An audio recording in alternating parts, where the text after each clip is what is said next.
안녕하세요. 저는 레벨업 주식회사에서 지금 시니어 선임 소프트웨어 엔지니어로 근무하고 있는 조규진이라고 하고요.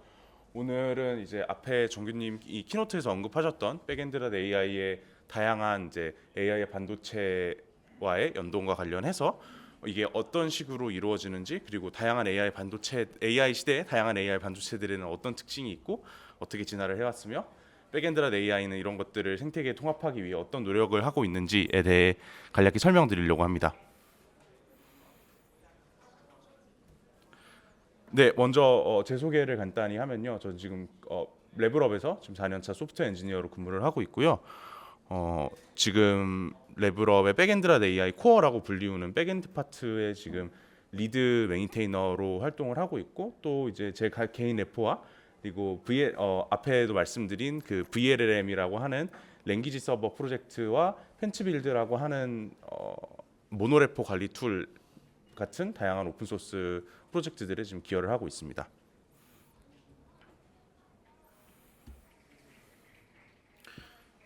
네, 먼저 딥러닝 요 슬라이드를 먼저 보여드리려고 하는데요. 이제 딥러닝이라고 하는 것이 요즘 이제 딥러닝 시대라고 하는 것들을 사실 넘어가지고 이제는 LLM 시대라고 하고 있는데, 이 딥러닝이라고 하는 게 어떤 것인지, 이게 어떻게 발전해 왔는지를 먼저 좀 간략하게 말씀드릴게요. 딥러닝 DNN이라고 하는 게 딥 뉴럴 네트워크의 약자인데요. 이제 AI를 이제 컴퓨터 소프트웨어적으로 구현을 했을 때 어떻게 접근하는 것인지에 대한 방법론 중에서 최근 10년간 가장 이제 핵심적이고 활발하게 부상을 해서 활발하게 연구되고 있는 이제 방법론 중 하나이고요. 시작을 한 거는 이제 2012년에 이미지넷이라고 하는 이미지를 세그멘테이션하는 그런 머신러닝 알고리즘으로 출발을 해서 많은 분야에서 이제 인간보다도 나은 성능을 달성을 하게 되면서 주목을 받기 시작했습니다. 이런 딥러닝이 이제 성공하게 되고, 그거에 따라서 이제 수많은 분야에서 딥러닝을 접목하려는 시도가 나오게 되면서 컴퓨팅 자원에 대한 수요가 좀 많이 증가를 한 측면이 있고요. 오른쪽의 그래프가 이제 어떤 분야에서 AI가 사람의 지능을 뛰어넘었는지에 대한 것들을 이제 시대별로 전 그래프로 표시를 한 건데, 이제 뭐 손글씨라거나 아니면은 이미지 인식, 뭐 코드 생성, 아니면은 뭐 수학을 한다든지 그런 여러 가지 분야에서 가파르게 상승을 하면서 이제 요런 조그마한 스코프에서는 사람의 지능을 뛰어넘는다라고 평가가 되고 있습니다. 네, 이런 식으로 다양한 분야의 딥러닝을 접목을 하게 되면서 이제 컴퓨팅 스케일이 아까 말씀드렸던 것처럼 기하급수적으로 상승을 하게 됐는데요. 사실 이 그래프만 보면은 선형적으로 상승을 하는 것처럼 보이지만, 요 Y축을 보면은 이게 선형이 아니라 로그 스케일로 상승을 하는 거라고 확인을 하실 수가 있습니다. 그래서 실제로 이제 2012년, 13년쯤에 처음 유행했던 뭐 이미지넷, 그리고 이제 그 이후에 발전했던 욜로라든지 그런 것들이 비교를 하면은 현재 대세인 딥러닝 모델, 그러니까 LLM을 트랜스포머를 이용해서 이미지 리즈닝이라든지 아니면은 텍스트 제너레이션이라든지 그런 것들을 하는 LLM의 경우에는 뭐 수백 배부터 시작해서 수천 배까지 더 큰 파라미터 사이즈를 보여주고 있고요. 그래서 이런 딥러닝 기법들을 처리를 하기 위해서 그에 따라서 이제 AI 반도체라고 불리는 GPU와 NPU의 비약적인 발전도 같이 따라오게 됐는데요. 네, 먼저 GPU랑 NPU가 어떤 건지에 대해서 좀 말씀을 드리려고 해요. GPU는 이제 많이들 아시겠지만 그래픽 프로세싱 유닛의 약자고, 원래 시작은 이제 컴퓨터가 표시하는 화면을 그리기 위한 장치로 시작을 했는데, 이 화면을 그린다는 장치의 특성을 이제 구현을 하기 위해서 뭐 연산을 많이 하게 되는데, 그러한 병렬 연산의 특성이 지금 현대의 뭐 고성능 수학 컴퓨팅 혹은 이제 이런 딥러닝의 특성과 잘 맞아서 점점 이제 수요가 단순히 화면을 그리는 거에서 이제 이런 고성능의 행렬 연산을 처리를 하기 위한 장치로 발전을 해가고 있고요. 그래서 사실 요즘 엔비디아가 만든다고 하는 뭐 A100, H100 혹은 L40S 같은 데이터 센터 그레이드 GPU들은 사실 그 그래픽 출력 장치가 없기 때문에 GPU라고 하는 것보다는 NPU라고 하는 게 차라리 더 맞을 수도 있겠습니다. 이에 이제 그런 딥러닝 가속 수요가 이제 증가하면서 나타난 이제 새로운 AI 가속기가 이제 NPU라고 하는 건데요. GPU랑은 다르게 이제 태생이 그런 딥러닝 계산을 가속을 하기 위해서 나타나게 된 기계고, 행렬 연산 혹은 행렬 연산 및 이제 딥러닝에 필요한 다른 작업들을 병렬적으로 처리를 하기 위해 가속하는 거에 많이 특화가 된 장치입니다. 이제 NPU라고 하는 하나의 이름이 있고, 혹은 이제 제조사, 나라, 아니면은 뭐 어떤 다른 주체별로 다른 부분을 강조를 하기 위해서 다른 이름을 많이 사용하기를 하기도 해요. 그래서 NPU라는 이름이 있고, 애플은 얼마 전까지 이제 NPU를 뉴럴 엔진이라는 이름으로 소개를 하기도 했고요. 혹은 우리나라에서는 용어 국산화 운동으로 인해서 AI 반도체라는 표현이 이제 과안을 중심으로 많이 사용이 되고 있습니다. 그래서 NPU라고 하는 것도 크게 두 가지로 나뉘게 되는데요. 첫 번째는 FPGA라고 하는 프로그래머블 가능한 이제 칩을 이용을 해서 그때그때 NPU의 트렌드 뭐 딥러닝 모델 어떤 모델인지에 대해 트렌드에 맞게 이제 그때그때 칩을 바꿔내기 위해서 특화 서킷을 만드는 것도 NPU라고 하고요. 혹은 이제 아예 그 시대에 뭐 맞는 뉴럴 연산을 위한 뭐 특정 칩을 파운드리에서 찝어가지고 출시를 한다든지 이런 것들도 NPU라고 부르고 있습니다. 네, 그래서 이거를 뭐 AI 가속기라고 부를 수도 있고 NPU라고 부를 수도 있는데요. 아까 말씀드린 것처럼 뭐 FPGA 혹은 이제 칩을 굽는 뭐 그런 두 가지 경우가 모두 존재하고, 이제 요즘 모델 추세가 이제 단순히 모델 스케일을 키우는 것에 넘어서 모델 압축을 하고 경량화를 도입하는 추세에 맞게 NPU들도 이런 다양한 철학을 반영하여 설계가 되는 쪽으로 진화를 하고 있어요. 그러나 이제 NPU의 구현 특성상 이제 NPU는 대부분 모델을 만드는 학습보다는 추론용으로 많이 사용이 되고 있고요. NPU의 세대를 이제 크게 네 가지 세대로 나눌 수 있고, 세대별로 이제 칩의 방향성이 어떻게 결정되는지, 그러니까 이런 세대가 등장하게 된 시점별로 어떤 것들이 유행하는지를 대략 살펴볼 수가 있습니다. 이제 첫 번째 세대 AI 가속기는 이제 2017년 딥러닝이 한창 유행할 때 처음 등장했던 개념이고요. 그래서 단순하게 행렬 연산을 병렬적으로 처리하기 위한 가속기에 가깝고, 이런 5x4, 5에서 15x15 사이의 행렬 연산을 처리하는 데 주로 사용이 됐습니다. 단독 사용보다는 이제 일반적인 커널 연산, 그러니까 행렬 연산을 가속을 하기 위해서 주로 사용이 됐고요. 화웨이에서 발표한 NPU 혹은 구글의 엣지 TPU라고 하는 엣지 디바이스용 구글의 TPU, 그리고 뭐 퀄컴의 AI 가속기, 애플이 발표해서 지금까지 사용하고 있는 애플의 뉴럴 엔진 등이 1세대 가속기에 해당하게 됩니다. 2세대 가속기의 경우에는 이제 1세대를 넘어서 행렬 연산을 가속하는 옵스의 구현을 중심을 뒀어요. 그러니까 이전에는 이제 단순히 행렬 연산 뭐 더하기 빼기 곱하기 나누기 같은 것들을 가속을 하는데 중심을 뒀다면, 2세대부터는 이 더하기 빼기 곱하기 나누기를 이제 뭐 수식화 해가지고 특정 수식을 가속을 하는 데 정도 중심을 뒀고요.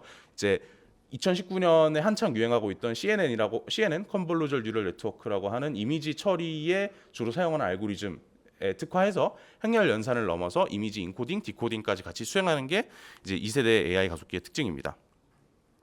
그래서 사실 현재까지도 시장에서 살펴볼 수 있는 특히 국산 AI 가속기의 대부분이 이런 카테고리에 해당을 하게 되고요. 이제 퓨리오사의 워보이라든지 사피온의 X220, X330, 그리고 디벡스가 만드는 AI 가속기들, 이런 여러 가지 경우가 이에 해당이 되고, 이제 오늘 발표해 주실 리벨리온의 아톰도 이제 이미지 처리를 주로 특화로 하는 가속기를 만들었다가 지금은 이제 LLM 위주로 LLM 처리할 수 있도록 새로운 모델을 내고 있고요. 그래서 밑에 설명이 나오는 것 같이 워보이나 아톰 같은 칩들은 처음에는 이제 이미지 처리를 위해 만들어진 칩들이지만, 그 사이에 LLM이 급격히 유행하게 되면서 그 이미지를 처리하기 위해 만들어진 칩에서 LLM도 처리를 할 수 있도록 점점 진화를 하고 있습니다. 3세대에는 이제 LLM이 근간이 되는 트랜스포머 아키텍처를 구현하기 위한 옵스에 최적화가 된 반도체 칩들이고요.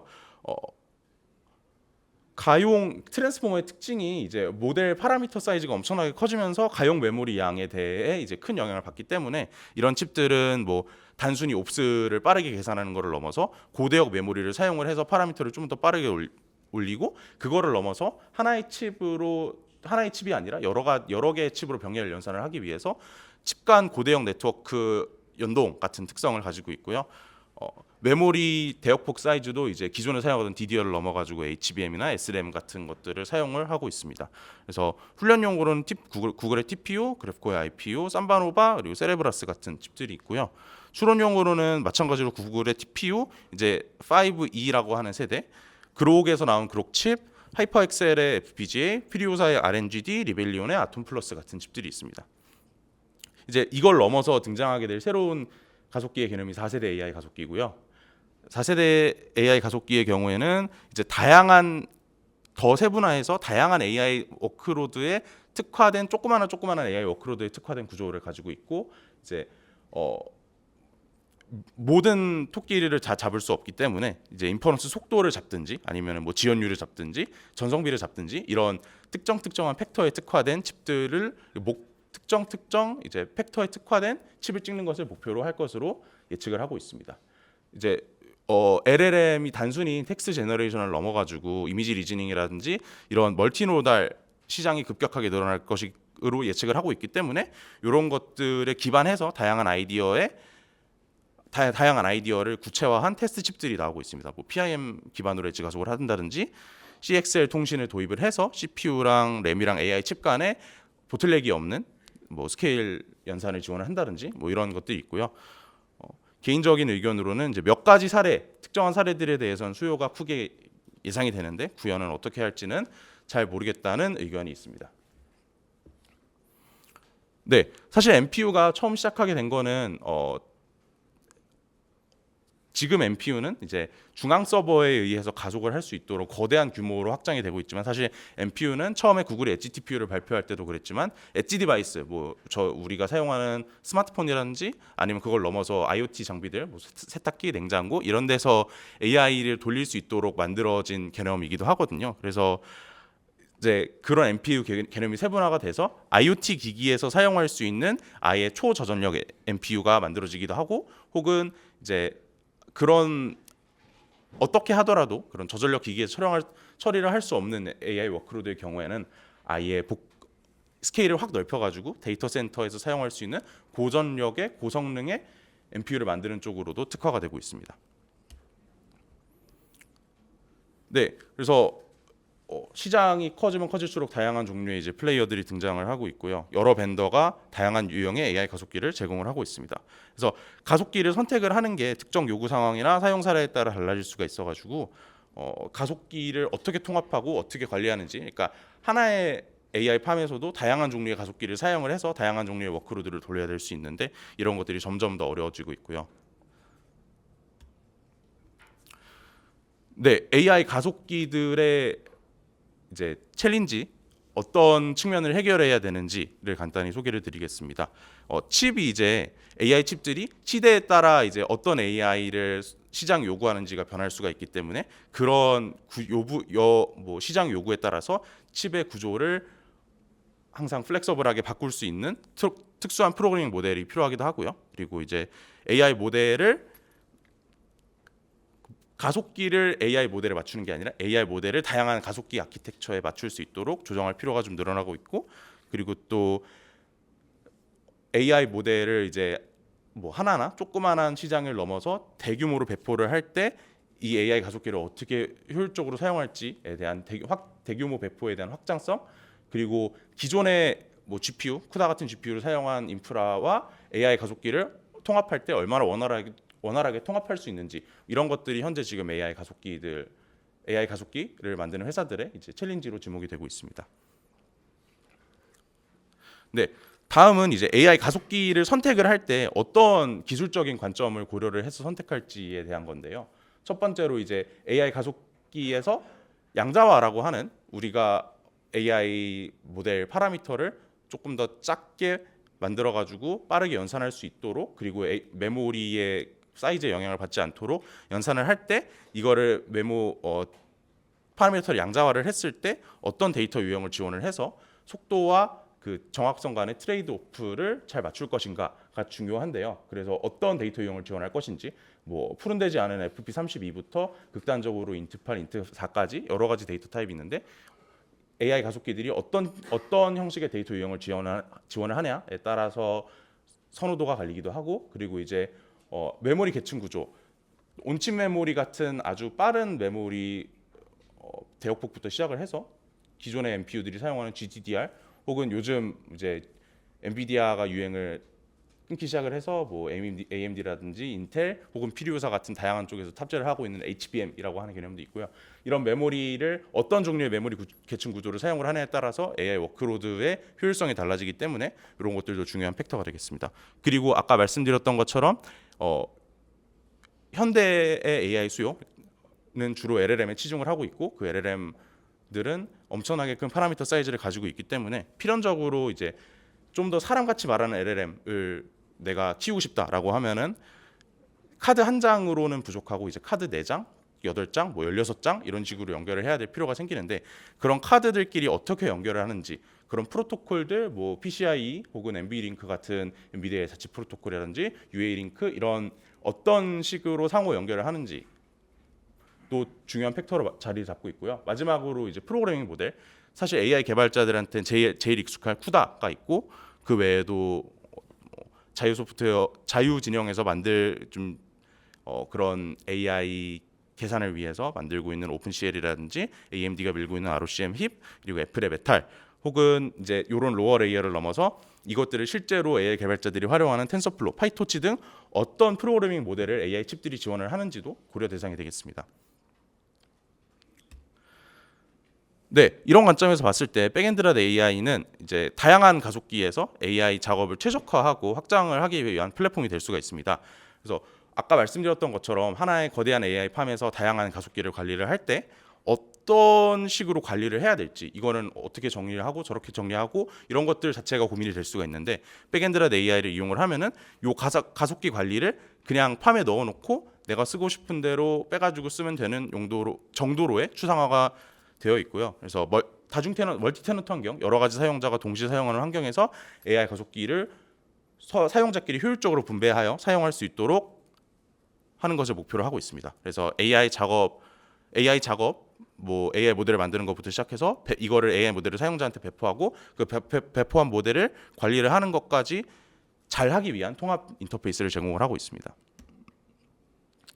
네, 그래서 백엔드라드 AI는 이런 AI 배포 환경에서 NPU의 오케스트레이션 관리를 단순화하고 있고요. 리소스 할당, 뭐 스케줄링, 뭐 부하 분산 처리 같은 것부터 시작을 해서 NPU를 최적화해서 활용하는 것들, 그리고 리소스 단편화, 이제 리소스가 한 사용자한테 너무 많이 점유되고 그리고 리소스의 사용률이 낮은 것들, 뭐 그런 것들을 해결을 하기 위해서 모니터링 그리고 관리 기능 같은 것들을 지원을 하고 있고, 이런 모니터링 매트릭에 따라서 뭐 전력 이제 특정 렉에 전력이 많이 몰리지 않도록 전력을 분산을 한다든지, 혹은 어떤 사용자가 너무 많은 유유 자원을 가지고 있을 경우 그 자원을 수거를 해가지고 효율적으로 자원을 사용할 수 있도록 도와드리고 있습니다. 네, 다음으로는 이제 백엔드라드 AI가 이런 엑셀러레이터를 어떤 식으로 연동을 하고 있는지 특정 몇 가지 가속기의 사례를 들어서 소개를 해드리려고 합니다. 네, AI 가속기를 지원을 하기 위해서는 AI 가속기를 이제 백엔드라드 AI에서 AI 가속기를 지원을 하는 것은 이제 이런 다양한 가속기를 하나의 통합된 사용자 관점에서 통합된 인터페이스, 그러니까 이게 무슨 뭐 피리오사의 칩이든 인텔의 칩이든 관계없이 그냥 뭐 UI에서 클릭해서 시작하면 어떤 칩이든지 상관없이 시작할 수 있는 그런 구조를 만들고 있고요. 그래서 현재 지원하고 있는 ASIC은 요 표 안에 있는 뭐 엔비디아부터 시작을 해서 AMD, 구글, 그래프코어의 칩들, 뭐 그리고 국산 NPU, 피리오사와 리벨리온, 사피온, 그리고 인텔의 가우디 같은 칩들을 지원을 하고 있습니다. 이런 그 백엔드라드 AI의 이런 AI 가속기 지원 방식이 이제 추상화가 굉장히 잘 되도록 설계가 되어 있기 때문에 어떤 가속기를 지원을 해야 된다, 뭐 여기 이 표에 나와 있지 않는 만약에 새로운 가속기를 추가를 해야 된다라고 하더라도 이제 아키텍처적으로 이런 가속기를 추가를 여러 개의 가속기를 추가를 하고 관리를 하는 데에 대한 추상화가 굉장히 잘 되어 있기 때문에 간편하게 가속기 지원을 추가를 할 수 있다는 게 장점이고요. 그리고 계속 강조드린 것처럼 가속기 종류에 상관없이 동일한 사용 환경을 제공해 드릴 수 있다는 게 장점입니다. 네, 그래서 첫 번째 소개는 이제 엔비디아의 GH200, GB200 그레이스 플랫폼입니다. 그래서 빨리빨리 아까 방금 키노트에서 말씀 주신 그 빨리빨리 레퍼런스 플랫폼이고요. GH200 최적화된 백엔드라 AI의 모델 플레이어를 출시를 목전에 두고 있습니다. 그래서 이 박스 하나만 사면은 여기서 뭐 나의 LLM을 한 박스 하나에서 바로 실행을 시키는 그런 구조가 이제 빨리빨리 플랫폼이 되겠고요. GH200과 GB200이라고 하는 플랫폼의 특성은 GPU가 가지고 있는 HBM 메모리와 CPU가 관리하고 있는 DDR 메모리를 하나의 메모리, 거대한 메모리 스페이스처럼 사용할 수 있는 게 특징이고, 이제 그런 것들을 위해서 요 GPU와 CPU 사이에 거대한 인터커넥트 레이어가 들어가 있고요. 그래서 모델 사이즈가 파라미터 사이즈가 너무 크다라고 하더라도, 너무 커서 뭐 HBM에 다 들어가지 않을 정도의 사이즈다라고 하더라도 CPU가 가지고 있는 메모리 스페이스를 적절히 활용을 해서 큰 모델을 로드할 수 있도록 하는 게 그레이스 플랫폼의 장점입니다. 백엔드라 AI의 백엔드라 AI 모델 플레이어의 GH200은 이제 4분기부터 지원이 시작이 될 예정이고요. 이제 엔비디아의 GPU 클라우드 NGC와 엔비디아의 엔비디아 인퍼런스 마이크로 서비스를 통합을 해서 탑재를 하고 있습니다. 그래서 효율적이고 그다음에 고성능의 모델 추론 성능을 지원을 하는 것을 특징으로 하고 있고요. 그러면서도 가격 대비 뛰어난 성능을 가질 수 있도록 목표를 하고 있습니다. 두 번째로는 인텔의 가우디 칩이고요. 가우디는 인텔의 AI 가속기고 원래 하바나 랩스라고 하는 회사에서 개발하고 있던 것을 인텔이 인수를 해서 인텔의 브랜드를 달고 이제 판매가 되고 있습니다. 가우디 2의 경우에는 HBM2E 96기가, 그리고 가우디 3는 거기서 메모리 사이즈가 늘어나서 HBM2E 128기가 메모리를 탑재를 하고 있고요. ROC RDMA 오버 컨버지드 이더넷 프로토콜을 이용을 해서 칩 간 통신을 지원을 하고 있습니다. 가우디의 경우에는 이제 엔비디아를 레퍼런스 포인트로 잘 삼아서 엔비디아 SMI의 경우에는 HL SMI로 비슷한 인터페이스를 지원을 한다든지, 엔비디아의 디바이스 관리 라이브러리인 NVML은 이제 같은 인터페이스의 프리픽스만 엔비디아에서 하바나로 바꾼 HLML, 혹은 엔비디아의 칩간 가속 라이브러리인 NCCL을 HCCL로 바꾼다든지 등 이런 식으로 엔비디아가 지원하는 같은 소프트웨어 플랫폼을 거의 최대한 비슷하게 지원을 해서 개발자들의 온보딩을 돕고자 하는 노력이 돋보이는 플랫폼이고요. 가우디의 경우에는 가우디 2로 기준으로 테스트했을 때 A100보다는 조금 떨어지지만 V200보다는 50% 이상 우위의 추론 성능을 보여주고 있는 게 특징이고, 백엔드라 AI에서는 가우디용 이 허깅 페이스 모델을 통합을 해서 쉽게 사용할 수 있도록 제공을 해드리고 있습니다. 다음은 이제 리벨리온의 아톰 플러스 칩이고요. 리벨리온의 아톰 플러스 칩은 이제 2022년이었나요? 저번에 그 이전에 발표한 아톰 가속기의 후속작으로 GDDR6 메모리를 탑재를 하는 건 동일을 하지만 가속기의 PCI 인터페이스를 젠4에서 젠5로 향상을 해가지고 좀 더 빠른 성능을 보여주고 있고, 아톰 칩과는 다르게 이제 이미지도 지원을 하지만 LLM 워크로드를 돌리는 것을 특징으로 하고 있습니다. 그래서 LLM을 돌리려면은 특히나 아톰 플러스 같이 작은 메모리 사이즈를 가지고 있는 칩의 경우에는 이제 멀티 NPU 연산이 필수적이기 때문에 그런 멀티 NPU 연산을 아톰 플러스에서 지원을 하고 있고요. 백엔드라 AI도 그거를 맞춰가지고 멀티 NPU의 경우 이제 같은 누마 노드 안에 있을 경우 이 성능이 더욱더 최적화가 되는 측면이 있는데, 이런 것들을 고려를 하기 위해서 칩을 연산 워크로드에 할당을 할 때 누마 어웨어한 설계를 이용을 해서 항상 빠른 속도를 최대한 빠른 속도를 낼 수 있도록 이제 가속 워크로드를 할당을 하고 있습니다. 그래서 아톰 플러스의 경우에는 백엔드라 AI에서 트라이톤 서버의 아톰 백엔드를 지원을 하고 있고요. 거기에 더불어서 아톰 플러스 전용 VLLM인 VLLM RBLN을 모델 서비스로 바로 실행을 할 수 있도록 지원을 도와드리고 있습니다. 네, 그 다음은 이제 퓨리오사의 RNGD 칩이고요. 굉장히 최근에 나왔고 HBM3 이제 엄청나게 빠른 대역 GDDR에 비교해서 엄청나게 빠른 HBM3 대역폭의 HBM3 구조의 메모리를 탑재를 하고 있고, LLM 연산의 거의 대부분의 LLM 연산에 쓰이고 있는 플로팅 포인트 16을 좀 더 개선을 해서 빠른 속도를 보여주는 BF16 연산을 지원을 하고 있습니다. RNGD도 마찬가지로 멀티 NPU 추론 기능을 지원을 하고 있고요. RNGD의 경우에는 이제 저희도 최근에 이제 접근을 할 수 있게 되어서 검증을 진행 중에 있고, 가속기의 하드웨어 및 온도 클럭 모니터링을 지원을 하고 있고, 이외에도 가속 엔비디아나 AMD GPU처럼 메모리나 가속기의 클럭을 기반으로 할당 이제 뭐 자원 관리를 하고 유유 자원을 최적화한다든지 그런 것들을 지원을 해드리고 있습니다. 네, 이제 여기까지가 이제 발표였고, 이제 요약을 좀 드리면은 AI 가속기는 이런 딥러닝의 발전에 핵심적인 역할을 담당을 하고 있고, AI 가속기의 복잡한 생태계, 뭐 엔비디아 칩부터 시작을 해서 AMD 칩도 있고, 구글의 TPU, 그리고 수많은 AI 독자적인 AI 가속기라든지 그런 복잡한 생태계가 이야기하는 통합의 관리와 어려움이 있고요. 백엔드 AI는 이걸 해결을 하기 위해서 AI 가속기에 대한 최적화 및 확장 도구를 제공을 하고, 이 추상화 및 플러그인 구조를 통해서 멀티 칩 간의 칩끼리의 통신이 필요한 그런 자원의 최적화를 수행을 하고 있습니다. 이런 백엔드 AI와 AI 가속기가 결합을 해서 NPU와 다른 가속기들에 대한 효율적인 활용과 오케스트레이션을 하는 게 백엔드 AI의 목표가 되겠습니다. 네, 여기까지가 이제 이번 발표의 마무리였고요.